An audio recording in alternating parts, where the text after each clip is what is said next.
Okay, so what is up, guys? In this video, I actually want to talk about, is Anthem going to be the actual Destiny killer, or is it just going to be another flop by EA, or is it going to be about equal with Destiny as in terms of popularity? Um, the first thing I really want to talk about is microtransactions, because Destiny's microtransactions in this game, for example, okay, are random. Whatever is in here, you have a random chance of getting, unless you already have it. Besides shaders, all these things down here, right? So, is that really a big deal, like towards the game, or should we know what we're already gonna get? I personally don't really care. I like the grind, but there are a lot of people out there that don't like the randoms. They don't like the random things that you get because they want specific things because they think that looks cooler than this, and if they get this, then they're not going to like to play the game and look like that. So I can see where they're coming from, but me personally, I don't really care. I really think it really hurts the grind. I mean, you should be playing the game in order to get the things that you want. I think that is a good thing. About Destiny more than Anthem. I personally think Anthem is just a great looking game. I think it's good, but they really need to fix the demo for me to even play it right now, because I've had the infinite loading screen for so long now. I don't even want to attempt to play it because I was actually going to do it on that game, and then I thought about it and I was like, no. Um, but yeah, so I can see where they're coming from on both sides. I think random wise, it is a good thing for Destiny. Anthem, I don't really know how much they're going to have, but they did say you can earn anything in game. So it's kind of like Destiny because you can earn anything in game or you can pay, which is, they're about even there, I think. Now, as for the DLCs, I'm not 100% positive. I don't know everything, but I'm pretty sure I heard that the DLCs for Anthem are going to be free, which I think is a great move by EA.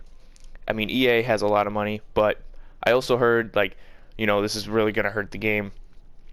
I don't think so. I think that they are doing a really good job. It's the same thing with Battlefield. They're doing the Battlefield DLCs for free, I think, from what I heard. But they are just really pushing out free content, which is bringing people in saying, hey, maybe I should just buy this game for $60, get the free DLCs with it. But Destiny every year comes out with another game that costs $60 or $30 for the expansion, depending.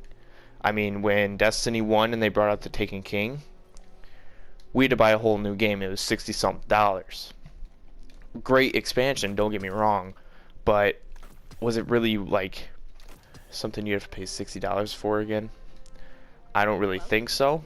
I think what they should have done is said, hey, I don't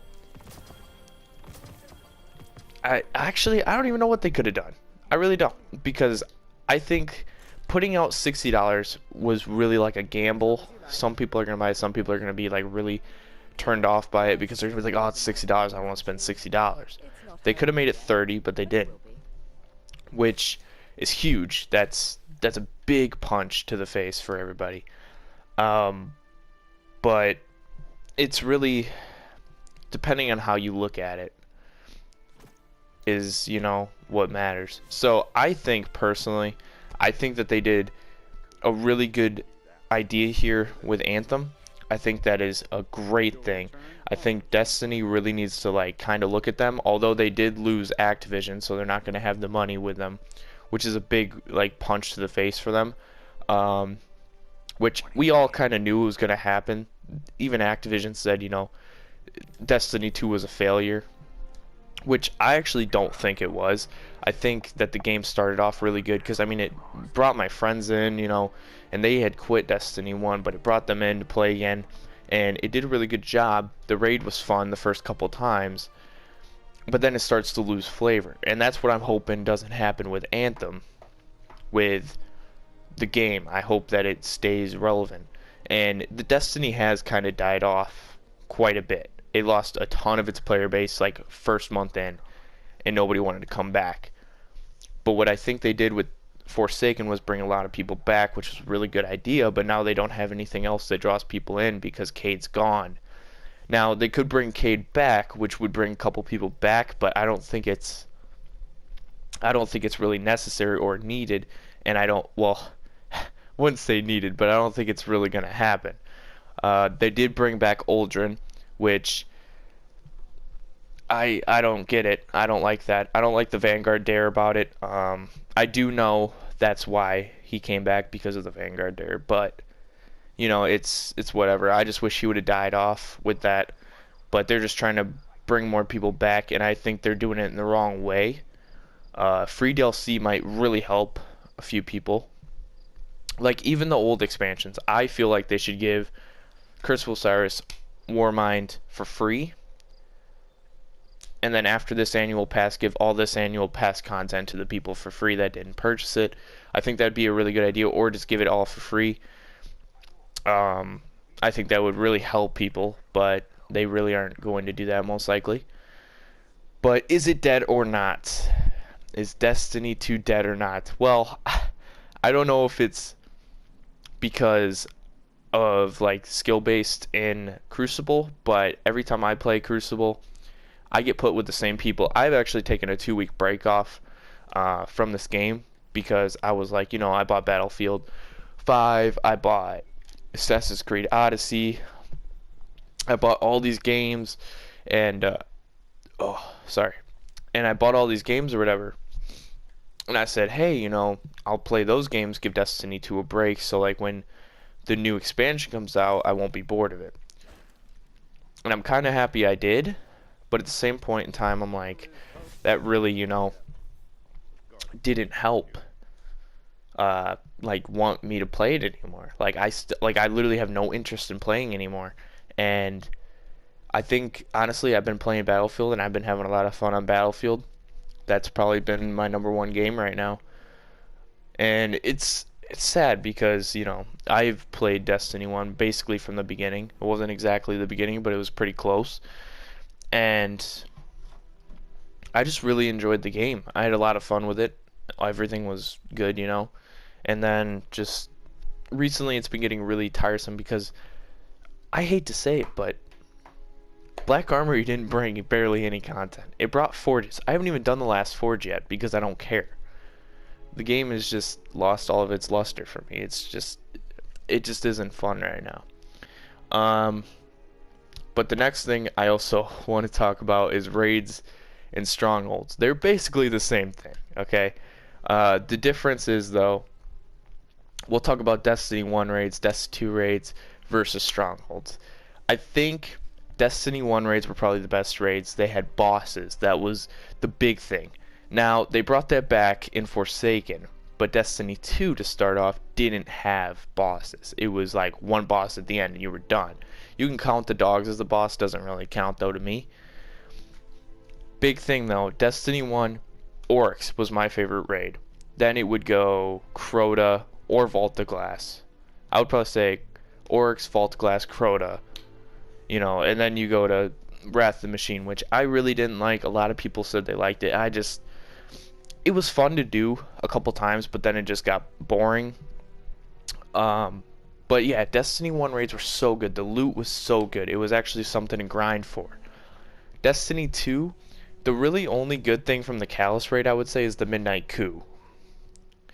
And that's the hand cannon primary, which is good. Don't get me wrong. Yeah, you want to grind Callus for it, but is it really worth it? Like, I mean, they finally brought bosses back, and they put the thing that everybody wants, the 1,000 voices, behind a luck drop of a key at 10%, which I don't even have yet. And as you guys can see, I have 28 clears. That's crazy. Like, you should get it guaranteed after 10 or something, like something like that, you know. But I mean, I get it. I do. You want people to play the game, keep grinding, but it gets boring after a while and just frustrating. Like, there's no point in me still doing it. I've done the raid 28 times. I know every in and out of it. I can carry people through the raid. I know what I'm doing. But like, it's just not fun to grind and grind and grind and not get the one thing that you need. Like here, I'll show you guys. So, where is it? It's collections, yes. Okay. Last wish. Okay. The only thing that I'm missing on this account is the ship and the 1,000 voices. On my alternate account, I actually have the ship. I know, crazy. I got the glittering key on that account. It's insane. My luck on that account is just so crazy. Anyway, I don't have those two things because they're hidden behind a luck-based drop on this account. That doesn't make sense. That should not be a thing. I don't feel like that is fair. Destiny 1, they did that with the Vex Mythoclast. And I don't know if they did that with the Necrochasms like Oversoul, Kuroda's Oversoul or whatever. I don't know if they did that. Don't quote me on that. I'm pretty sure that they did put it though luck-based until Age of Triumph came out. But, I mean, I don't like this luck-based stuff. I feel like if Anthem doesn't make it to where it's like a luck-based thing, or, I mean, even if they do it to where, like, you know, you can grind like Callus, you aren't guaranteed the Midnight Coup, but, like, you have a pretty good chance to get it. If they do something like that in Anthem, to where you can just get every weapon, I think that's good. I don't feel like they should do a 10% drop rate and say, hey, well, maybe you'll get this to drop. No, because that doesn't work out good. That does not make people want to play your raids over and over and over and over.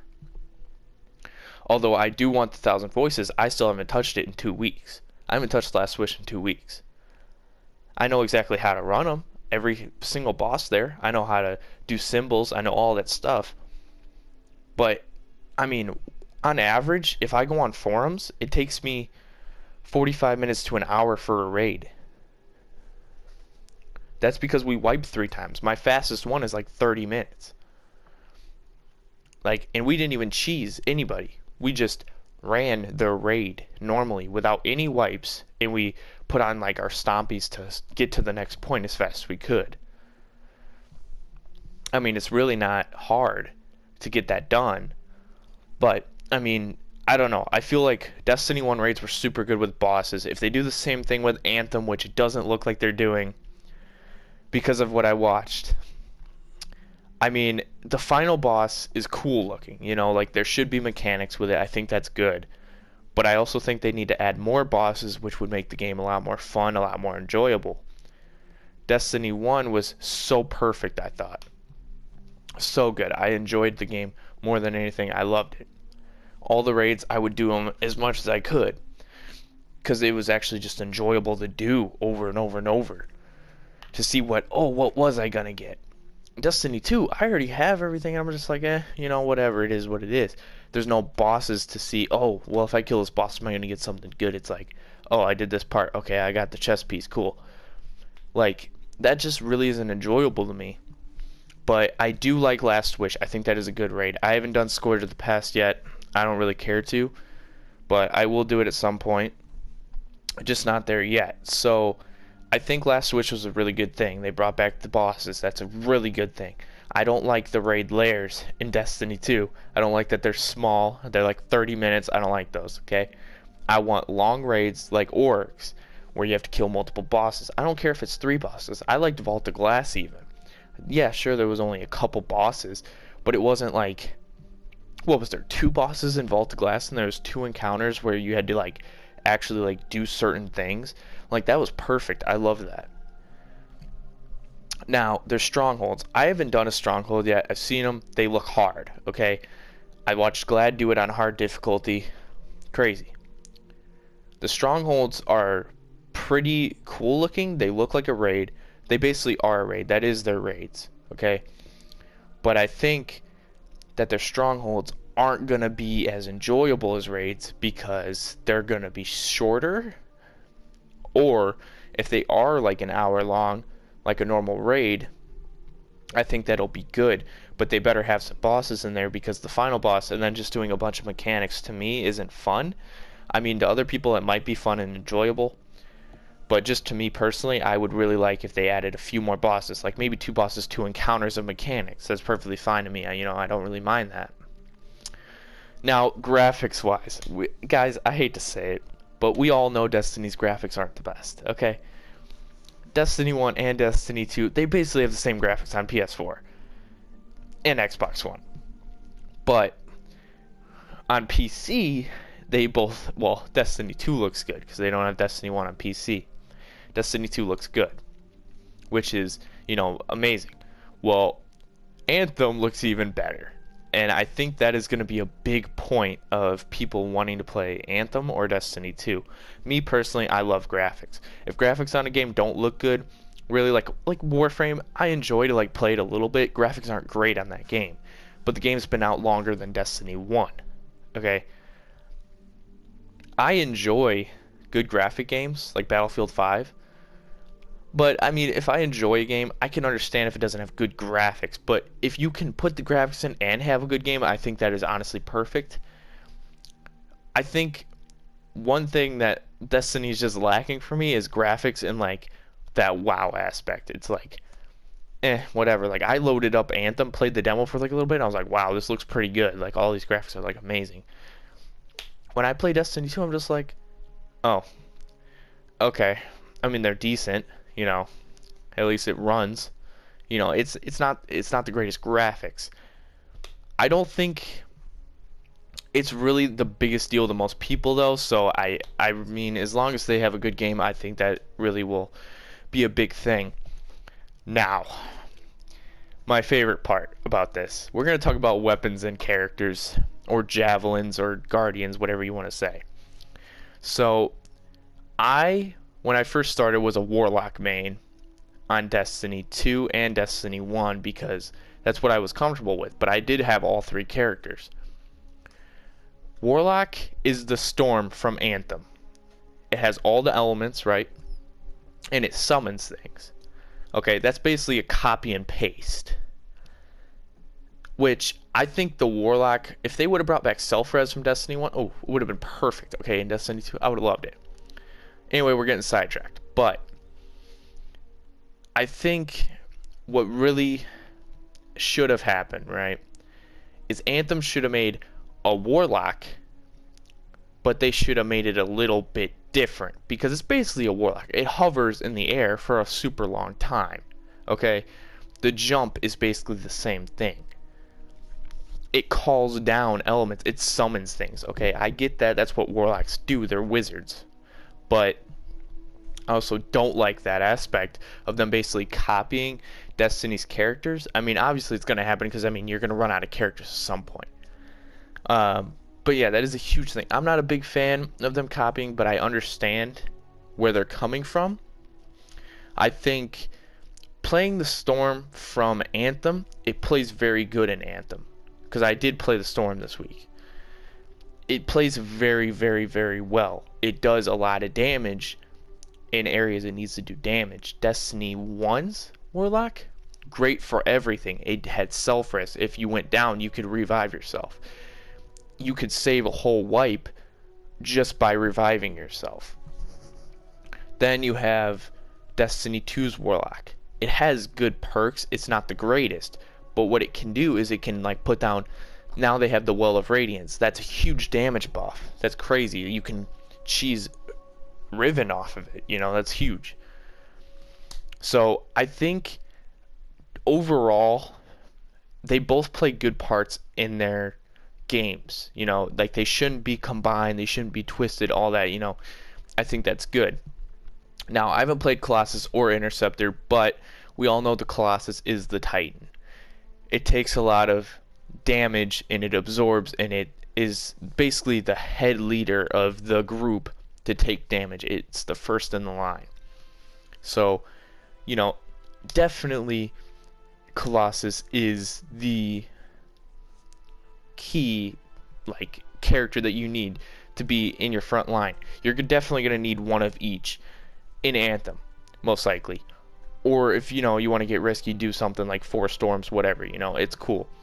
But you definitely are going to need a Colossus on your team. They are the meat eaters. They take most of the bullets. They can save Your team, they can summon all the guys to shoot at them, and they can block all the damage with the shield. It's crazy.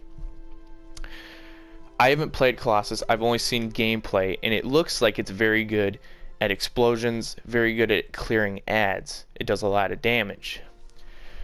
Titans are good at many things. Hammers does a lot of damage with the melting point. If you run up and shoulder charge them, the bubble can be a savior. All those things. Sentinel shield can block a lot of damage. Slam, I don't really use, Fist of Havoc. Not a big fan of it. But like I said, they both play well in their aspects. Although I think the Colossus is going to be stronger than the Titan in Destiny 1 and 2 just because it can absorb all that damage and it can tank and put up a shield by its side and call all the enemies to shoot at it. Because in Destiny's franchise, they don't have it to where the Titan can summon them to shoot at them. I think Colossus is going to be a little bit stronger than the Titan just because of that ability. Plus, not only that, it has a huge gun that it pulls out and just does a big blast radius. That's crazy, it's something different. That's what I like that they did. It is the Titan. It's supposed to be the Titan, but it is stronger than the Titan. Okay? So now we're going to talk about the Hunter. Well, the Interceptor is the Hunter, obviously. It's the fastest, it's the most nimble. It's supposed to get up in personal, but also have a backup plan. Just like the Hunter does, okay? It has Shade Step, has all that stuff. It has supers that give it abilities to wipe with like a big area. Now, Hunters have tethers, they have knives, they have, Arc Strider, they have, what do they have? Golden Gun, all that stuff, okay? Interceptor has 2 blades that it pulls out as its super, we'll say. I don't know what it's called. If it's called the ultimate, whatever. I think it's called the ultimate ability. See, now, it has 2 knives, and it slices and dices, and it's infinite health, okay? It doesn't die, and it's invincible. It restores all of its health. Hunters don't do that in Destiny, but they are very good at clearing ads, which the Interceptor is going to be good at damage and clearing ads, which the Hunter is also good at doing damage, but only with certain exotics on. Now, I think, personally, I would have to say the Hunter is going to be better, but the Interceptor is also very skill-based. Depending on how good you are with your Interceptor, you could be better than a Hunter on Destiny. It really doesn't matter. I think, though, that the Hunter is going to be better because it has so many more abilities. It has a tether, it has a golden gun, it has, what are they called? Hold on, let me look at these. I'm so sorry, guys. I don't even remember this. Blade Barrage, okay? Has Blade Barrage, has Arc Strider, has Whirlwind Staff where it blocks. It has, the other blades, Spectral Blades. It has Spectral Blades, It's crazy. It has all those things that can really help out the team, but it also is very low health. Interceptor, it can help the team, but it's not as big of a necessity as a Hunter is in the game. So I think Hunters are going to be stronger than the Interceptors, although I haven't played an Interceptor like I said, so I don't know. Now, the weapons we're going to talk about, I don't like the machine pistols. I think the machine pistols in Anthem are stupid. They really needed something like a hand cannon. Hand cannons in Destiny are for skilled marksmen who hit their shots but also want to deal a lot of damage at a time. Also, the auto rifles. Auto rifles in Anthem, just because it's third person, it feels a little different. Everything in Anthem is third person. So Destiny 1 is first person. So the auto rifles in Destiny 1 feel like more accurate. But I personally think that the Anthem gun auto rifles have more damage than the Destiny guns do. Also, there are scout rifles. They're called scout rifles. They're pulse rifles, but they're called assault rifles. The pulse rifles, I feel like, are very weak to me. They need to get a little buff in Anthem. Destiny's pulse rifles need a little buff as well. I think they are both a little weak and they need a little bit more of a buff, but they are both good. Sniper rifles in Destiny and Anthem, crazy good. Anthem's sniper rifles are strong, very strong. They kill things super quick.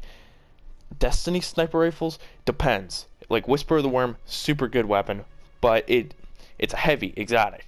You know, they need to buff the legendaries. I feel like in Destiny, shotguns. I never used a shotgun in Anthem, but all I heard is it's super weak and you have to be basically touching the person. I think it needs a little bit more of a range buff or a little bit more of a damage buff if they're going to do that. So I think that is a big thing. I haven't used the LMGs or the grenade launcher because I haven't played Colossus, but what I've seen is it seems very powerful, very strong to do. I think that's honestly all for the game that I have right now. I'm very, you know, very curious to see how this plays out. I don't know if Destiny is going to die because of Anthem, or if, Anthem is just going to go under Destiny and Destiny's going to remain on top, or if they're both going to be about equal, about an equal fan base. I think, me personally, I think I'll always have a love for Destiny. Destiny was always like, it was like my first game I really, really, really enjoyed, fell in love with, played it for so long. But I am curious to see, like, if I lean more towards Anthem, if I like to play Anthem more. I will be playing Anthem as soon as it comes out. I'll be doing a lot of streams of it. I will be doing probably a lot of recordings of it as well. I think Anthem is going to do very well. I think it is going to be maybe not the Destiny killer, but it is going to be another game I go to for just fun, just to have fun, play with friends, stuff like that. But yeah, guys, I hope you guys enjoyed the video. As always, leave a like and subscribe if you did enjoy the video, because there will be more coming. And as always, guys, I'll see you guys in the next one. Peace.